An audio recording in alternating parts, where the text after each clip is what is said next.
Hello, good afternoon and welcome to the daily Downing Street press briefing. I'd like to start with a daily update on the latest data on coronavirus. You'll see slides coming up now. So the first slide shows cases confirmed with a test. So 7,121,976 tests for coronavirus have now been carried out or posted out in the UK. And that includes 140,359 tests carried out or posted yesterday. 299,251 people have tested positive, and that is an increase of 1,115 cases since yesterday. May we have the second slide, please?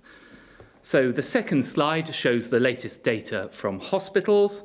So 387 people were admitted to hospital with coronavirus in England, Wales and Northern Ireland on the 14th of June. That is down from around 435 a week earlier and down from a peak of 3,432 on the 1st of April. 379 coronavirus patients are currently in mechanical ventilation beds in the United Kingdom, and that is down from 494 a week ago, and that in turn is down from a peak of 3,301 on the 12th of April. And may we have the third slide, please? So as you'll see from the third slide, this shows what's happening in hospitals across the country. There are now 5,308 people in hospital with coronavirus in the UK. That is down 13% from 6,123 a week ago. And again, in turn, that is down from a peak of 20,698 on the 12th of April. And as you'll see from the graphs, while there is some variation, most nations and regions in the UK are broadly following a similar pattern. Now, the fourth and final slide, if we may have that, please, that shows the daily figures for those who have sadly lost their lives after testing positive for coronavirus. Across all settings, the total number of deaths now stands at 42,153.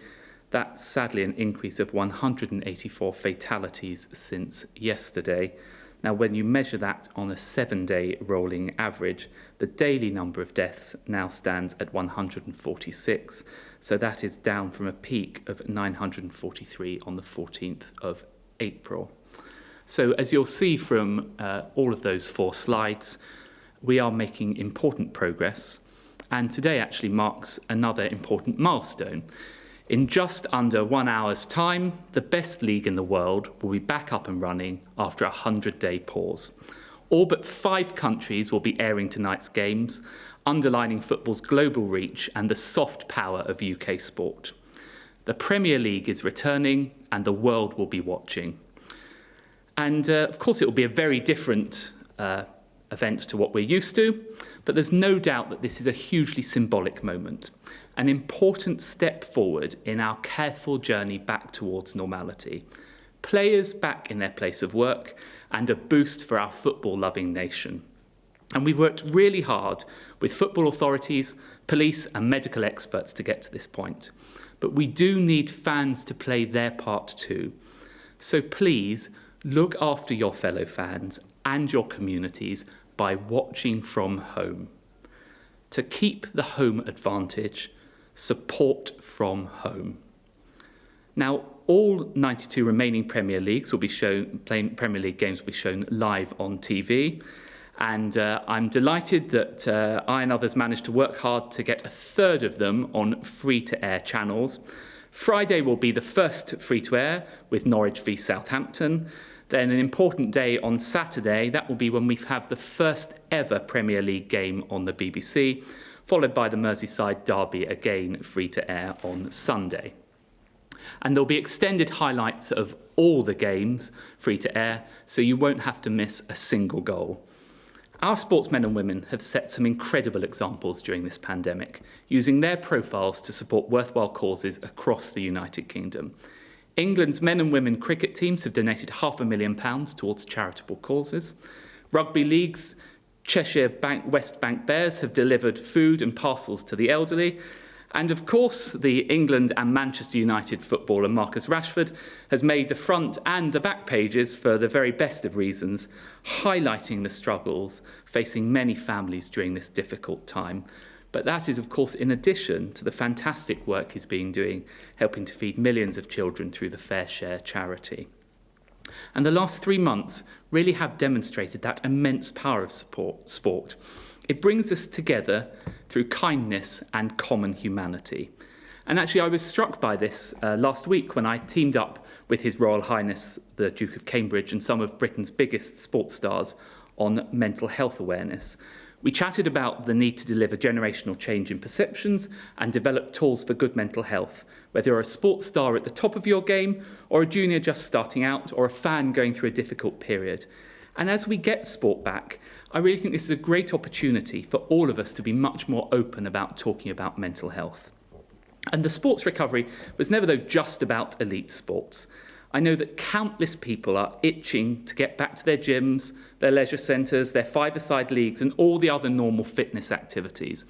So we're working closely with the sector to get grassroots and community sport back up and running as soon as it is safe to do so, with an aim of the start of July at the very earliest.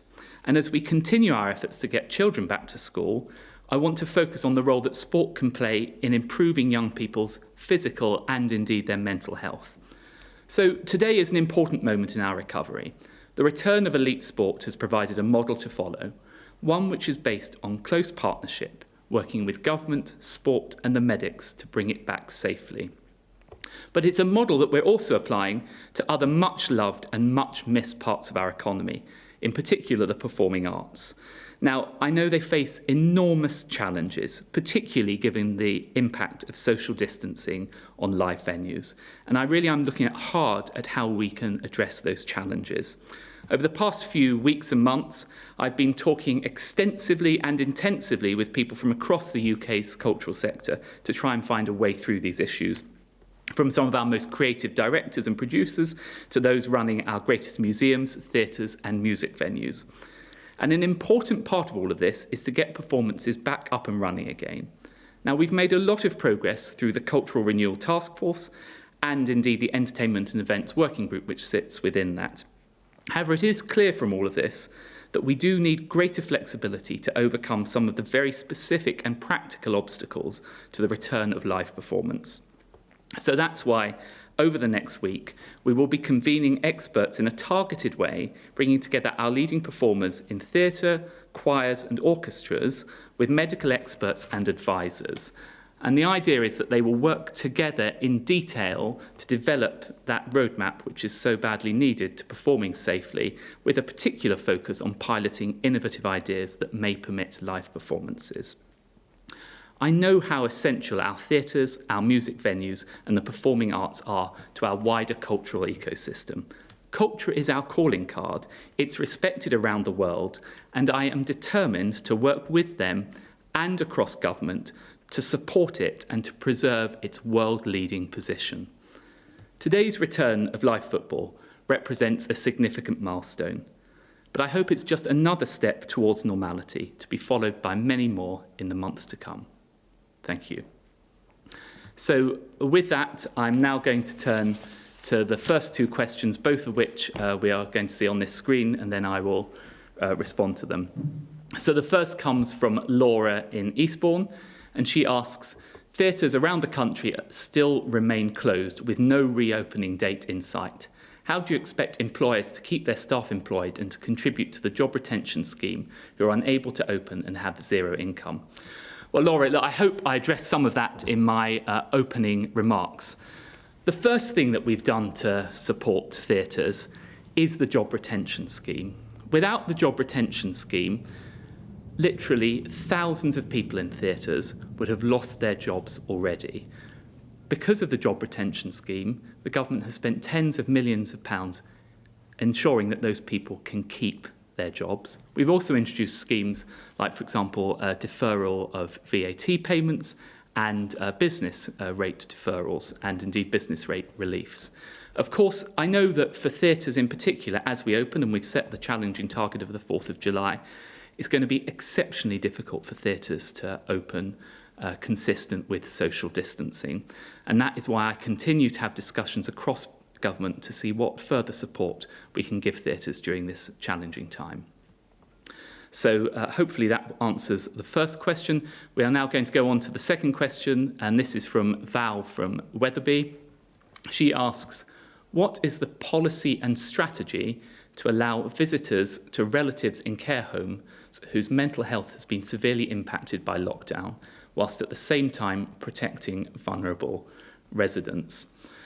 So, look, first of all, I know, Val, and I don't know whether you have got family in care homes. I know what a terribly difficult time this has been for people who have families in care homes, not being able to see them in person. And the government really is aware of this challenge. I think it was essential that we protected people in care homes by not allowing that visiting to happen.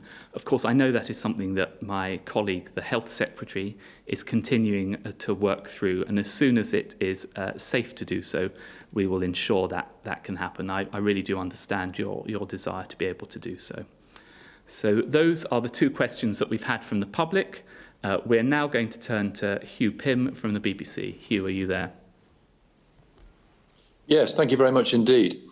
A couple of questions, if I may. First of all, more than 1,500 paediatricians have written to the Prime Minister saying they are very concerned that many pupils are not back in schools and are calling urgently for a plan to get them back. What's your response to that? And secondly, there were some ministers at the beginning of the crisis who were rather critical of professional footballers, leading footballers for not taking pay cuts. Has that view changed, and are you now praising them and the Games authorities for getting back from today and providing entertainment to fans? Well, two very different questions there, Hugh. I'll try to address each one of them. First of all, on the plan to get schools back. Look, it's vitally important that we get children back to school.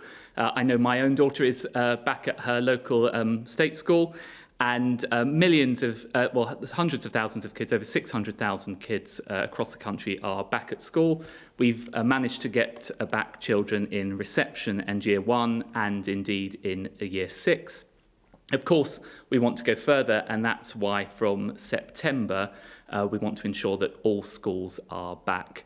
I do think it's important, though, as part of this, that we really reassure parents that it's safe for their kids to go back.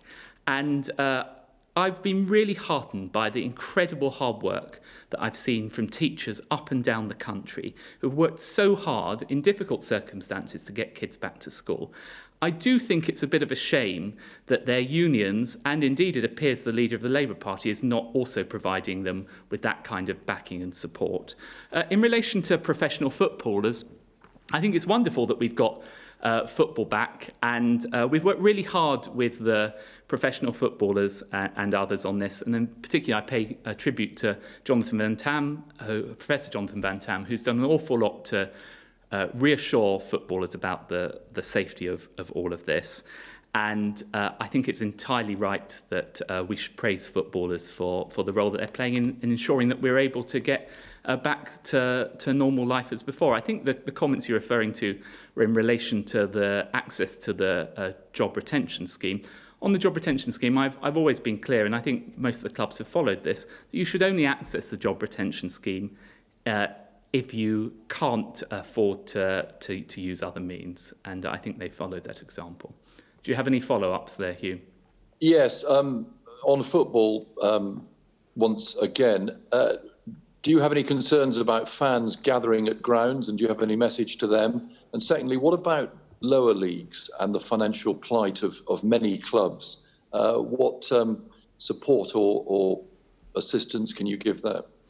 Well, those are two important points. First of all, and I hope viewers at home would have heard this message at the beginning of this. It is so important. The risk here would be if people congregate outside stadiums. It is really important to stay at home. That is an important part of saving lives in this period. We do not want people to inadvertently spread the coronavirus by being outside stadiums. But I must say that the British people, and I think fans as well, have shown remarkable good and common sense. They know that they shouldn't be doing this, and I really don't think they will. An important part of this has been negotiating those free-to-air matches, which will give people the opportunity to watch a large number of those matches live at home if they don't have subscriptions, and indeed to see extended highlights for the rest if they don't have subscriptions. The second point, forgive me, Hugh, what was the second point that you raised? About lower league clubs. Yeah, so lower league clubs. I think throughout all of this, I think the best thing we can do for football is to get it up and running again. So, of course, by getting the Premiership and the Premier League and the Championship back up and running, that is releasing funds that would otherwise have been forgone. Those clubs would have had to have made penalty payments to the broadcasters. So that gets more money into the sports. And, of course, that can then be shared through the football pyramid. I hope, and actually the next stage in reopening, so we've had 3 stages in reopening. The first stage was socially distant training. The second was contact training. The third has been the return of live sport behind closed doors. The fourth stage will be international competition. And the fifth stage will then be about seeing whether it's safe for fans to return to stadiums. Just today, we've had very productive discussions about this. I would really hope that by the return of the new season, we might be in a position whereby some fans could start to return to stadiums. And I know that would be another important part of restoring the financial position of clubs. Thanks for those questions. And now over to Robert Peston from ITV. Secretary of State, can you tell us whether there is any chance that within a year we will be back in stadiums, in theatres, in entertainment venues? And if you can't, what can you do to stop the hundreds of thousands of job losses that look set to come within weeks, long before the coronavirus job retention scheme ends in October, as Cameron McIntosh's announcement of redundancies today shows all too clearly? Well, thank you for those questions, Robert. I should also give you a follow-up to a question you asked me when I was on your show last week. I'm pleased to say that Royal Parks are starting to open their loos. Every Royal Park, I think, has got at least one loo open, and more will be opening up. Question. In relation to the other points you raised, look, I really want, and I understand the need for all of these venues to return with people in them, and indeed eventually without social distancing. But that can only be done if the public health allows it to happen. And I think you see different scenarios. So I think in relation to stadium, where people are outside and they're much bigger and there's more scope for social distancing, it may well be that you could do that sooner. I know particularly with the performing arts and theatres, when you're doing that in a confined space, there are greater risks there. This is why we've given it a lot of attention. The first step is that we have extended the job retention scheme through to the end of October. But of course, I'm continuing to work with everyone across industry to look at what further support we can give them, indeed across government. And you mentioned Cameron McIntosh. Cameron McIntosh is just one of dozens of people that I've spoken to on a one-to-one basis. So I'm very familiar with the challenges that are being faced, and we are working to resolve them. Any follow-ups? Yes, on a completely unrelated note, many of us have seen the picture of the security car bashing into the Prime Minister's car this afternoon, with the protester running out. Are there security implications of all of that you need to look into? Well, I don't know about the security implications. I don't believe that there are. I can update you, and I've just been updated prior to this press conference. I'm happy to say that the Prime Minister is wholly unscathed, and I believe that everyone else escaped safely from that situation. So thanks for that question. Now on to Hugh Wozencraft from TalkSport. Hi, Hugh. Hello, thank you very much. You've joined the Premier League in urging fans to stay at home to watch and listen to Premier League matches. But what specific advice have you given the police if fans do turn up outside stadia? And what is the threshold for moving matches to neutral venues if there are any issues? And secondly, our listeners at TalkSport would love to see Marcus Rashford of Manchester United formally recognised for some of the work that he's been doing, helping to provide free school meal vouchers during the school holiday. So what do you think? Is it a rise, Sir Marcus? Well, on your first question, though, it's an important point. And actually, just before this press conference, I was speaking to the policing minister about this. And clearly, we have been working across the policing authorities. We've worked very closely in developing all of these plans, and we've been very clear from the beginning that this is one of the risks. Of course, police have appropriate powers and they will be able to use them as necessary, but I really hope that this situation won't arise in the first place, and I really do trust the good sense of football fans up and down the country, and indeed the British public, to know that you can watch this safely at home. There's nothing to be gained from congregating outside a stadium. The only thing that could happen if you congregated outside a stadium is to put at risk public health. On Marcus Rashford, yes, I've been very impressed at his lobbying skills. Sadly, it's not within my purview to award knighthoods or anything else, but we'll see what happens on that front. Any follow-ups? Yes, just on the return of TalkSport listeners and football fans into stadia, what are the specific requirements that need to be met before you allow fans back into stadiums? And tonight in the Premier League and for the first round of matches, thank you NHS, and also Black Lives Matter will be on the shirt of Premier League players. I wondered what your views were on that.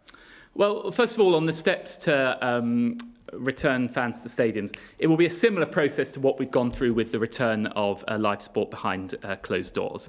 So we are having intensive engagement to look at how that could be done safely. Clearly, we will not only look at the positioning of fans and where they are relative to each other, but there's all the issues about how you get in and out of stadiums in a safe way, how you have access to conveniences and everything else. And I want to be clear on this. We are having these discussions. I'm not at this stage indicating that this is going to happen, but of course that it is the final step in the five-stage process. In respect of what Premier League players have got on their shirts, look, I think it's up to everyone how they wish to mark Black Lives Matter, and indeed the NHS. They've taken that decision, and that's great for them to mark it in the way that they want to. My focus, clearly, as a minister, is about creating opportunities. So, for example, I was really pleased last week to announce in relation to artificial intelligence, which is another bit of my brief, we're creating a conversion course there, and we've reserved 1,000 places on that conversion course for people who don't typically access it. So my focus is on creating those opportunities. So thanks very much for those questions. Now we are on to Gordon Rayner for the Daily Telegraph. Gordon. Good afternoon, Secretary of State. Thank you. On the subject of theatres and cinemas, Sir Patrick Vallance was talking yesterday about the idea that the 2-metre rule was not set in stone. It could be flexible, perhaps. He talked about people sitting side by side, people wearing face masks, people being in ventilated areas. I just wondered if they're some of the things that you've been talking to theatres and cinemas about, and if perhaps you're thinking of opening them up with by using face masks or other means. They obviously rely hugely on large numbers of people being crammed in side by side. Is that one of the things that you're perhaps looking at to get theatres and cinemas reopened? And just a small point, could you just ask as Culture Secretary how it's made you feel seeing some of our most loved public monuments, like the statue of Churchill, boarded up over the last few days? Thanks for both those questions. So the first one, I think there's actually 2 or maybe even 3 parts to it. So on the 2-metre versus 1-metre, we've got this review ongoing, and we will look at it in the way that you described. Now, that if, and it's clear, and if it was dependent on public health, if we were in the situation where we got down to 1 metre, I think that would be of more benefit to cinemas, because I think they are better able to operate at lower capacities. It will still be immensely challenging for theatres. Theatres, as you say, really do rely, not just in terms of the atmosphere, but the profit margins. They work on wafer-thin profit margins. They need lots of people packed in. I have been in touch with Andrew Lloyd Webber and others about, for example, what they've done in Seoul in relation to one of his productions. And we are looking at that, and that's why, as I announced at the beginning of this press conference, we're creating a specific group to challenge all those kind of things. But I do have to say that that it is going to be very challenging to be able to do that. I think that in itself will not be enough to overcome the wider challenges around social distancing. That's to say that social distancing plays a very important part in reducing the spread of the disease. So I think we may be looking at some time for theatres to be returning to a state of where they can perform extensively, which is why I've been discussing what other support we can provide them with. In relation to statues, I think statues have huge symbolic value, particularly the cenotaph. So I was in touch with English Heritage on Monday, and I'm glad that English Heritage have removed the hoarding around the cenotaph. And my office has been in touch with the Mayor's office around the Churchill statue. The Churchill statue is under his purview because it sits within the GLA. And I'm hopeful that the Mayor will remove that. I think it's particularly important that this should happen, given that President Macron will be visiting shortly to mark that famous address from de Gaulle. To have Churchill covered up at that point would not be a great look, but I think the Mayor appreciates that. Thanks. Any other follow-ups there, Gordon? Well, I just felt I ought to ask you about the admission by Downing Street today that the Prime Minister is spending nearly £1 million having his Voyager aircraft repainted to have a Union flag colour scheme on it. Is that honestly the best use of taxpayers' money, do you think? Well, actually, I think that we have always spent money on promoting the UK around the world. If you look at the Great Campaign, and I see this with creative industries, and creative industries, we genuinely are a creative industries superpower, and we should be promoting that, and we've done that through the Great Campaign. And I think that the work on Voyager is part of that promotion. So thanks for those questions. And now over to Seb Payne at the FT. Thank you very much, Mr. Dowden. At one of these press conferences a month ago, you said that you hoped the British tourism industry would be up and running again by the beginning of July. If that's still your intention, when will you tell people about when they can go on holiday within the UK? Because most folks need a bit more than 2 weeks' notice. And it was good to hear your news earlier, Mr. Dowden, about toilets within the royal parks. But I was wondering what else this government is doing to help open more public toilets. You've urged people to go back to shops and have said people can socialise outside. Without those toilets open, it risks turning our parks and streets into cesspits. Thank you. Well, thanks for both those questions. Yeah, as I announced at this press conference, or didn't announce at this press conference, I confirmed what the Prime Minister had said at this press conference a month ago. We've set out a roadmap, and you saw the latest stage on delivering on that roadmap at the beginning of this week with the opening of non-essential retail. The next stage on this roadmap is the 4th of July. I very much hope that we will be able to stick to that roadmap and we will see tourism return to the UK. I'm a huge fan of British holidays. I've holidayed from everywhere from the Lake District to Northumbria to Devon, Cornwall, Dorset, Norfolk, all these wonderful places. And I want to be out there making the case for people to do that. But of course, we can only do so when it is safe to do so. So we will publish the guidance in due course. We've made a lot of progress with it, but the key thing is ensuring that it's safe to do so. On toilets, I should emphasise that toilets don't actually fall within my ministerial portfolio aside from the Royal Parks, which is one of DCMS's arm's length bodies. But I know that Secretary of State for MHCLG has set very clear guidance for local authorities that they should be opening those toilets, and I very much agree with that. Any other follow-ups, Seb? Yes, thank you, Mr. Dowden. Earlier, a couple of weeks ago, this government said we shouldn't expect to have any summer holidays abroad. But now there's been reports that the government is close to securing air bridges to allow Brits to go on holiday to Spain or Greece. Do you expect us to be able to go on holiday, say, by August? Thank you. Well, first of all, it's worth remembering how this situation has arisen. So as we've got the case of coronavirus under control, and you saw further progress today on that front, we want to ensure that we don't import cases from other countries, thereby causing the numbers to rise. So we put in place this quarantine regime. Now that we've got that in place, we are looking at, for example, corridors, whereby particularly in countries that have low infection rates, we could allow travel between the United Kingdom and those countries. I know that the Transport Secretary is working intensively on this alongside the Prime Minister and others, and I am hopeful that we will be able to make some progress on that. But as always, we'll be driven by the public health in doing so. So thanks for those questions. And finally, we go to Anna Riley from the Hull Daily Mail. Hi, Anna. Hi, thank you, Secretary of State. On Monday, I spoke to a mum who rushed out to the shops as non-essential stores were opened. But she was not there to buy anything, but heartbreakingly to sell her son's games console at cash converters in order to put food on the table for the family. The woman and her partner both worked in hospitality before they were laid off due to the lockdown and had to go on benefits for the first time in their lives. They say it's not enough money to live off and they don't know how they're going to make ends meet in the long term. What would you say to that woman and other people struggling in Hull right now? Well, first... And also this week... Sorry, go on.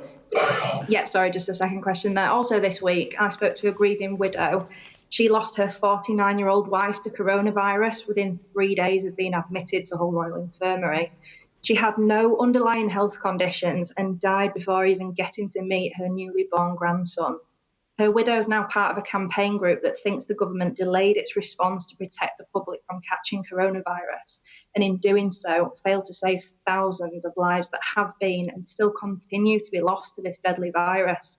She believes, like former SAGE member Professor Neil Ferguson, that the number of UK deaths could have been halved. That's around 20,000 lives saved if lockdown had come just a week earlier. Now, no one expects the government's response to have been perfect in handling a pandemic that the world's never seen before. But please, can you be honest? What has been the government's biggest mistake so far? Okay, well, thank you, Anna, for those very detailed questions. The first thing I would say is my most profound sympathies to the lady who's lost family. And of course, to anyone, and many people I know have lost jobs during this coronavirus. This is not something we wanted to happen, but we have had this unprecedented public health crisis, and we've had to take very draconian measures in order to save lives and to protect the NHS. In response to that, the Chancellor has announced an unparalleled package of measures to support people. And if you take just, for example, in Hull alone, 31,900 people in Hull have benefited from the job retention scheme.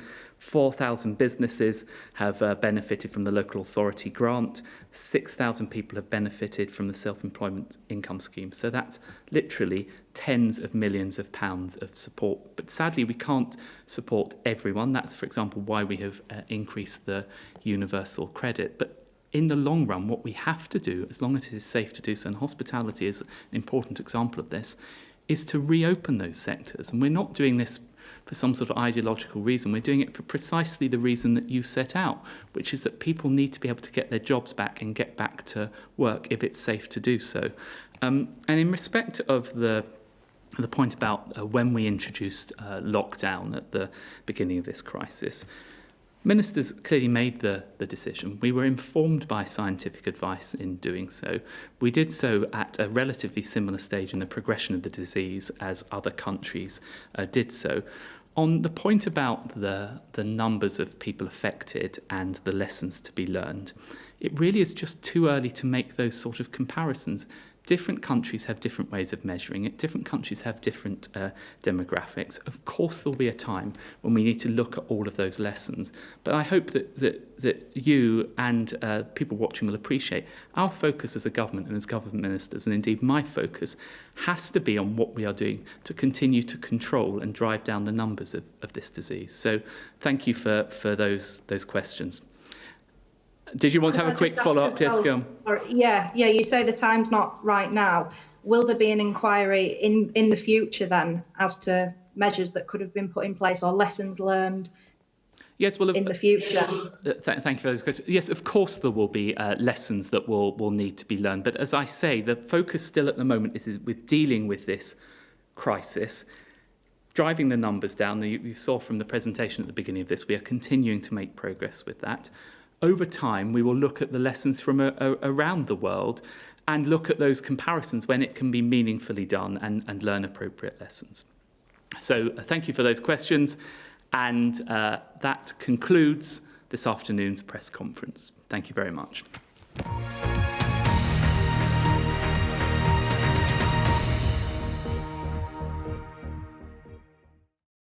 See the headlines as they happen and watch BBC News live in the app and get the full story with bbc.co.uk/news.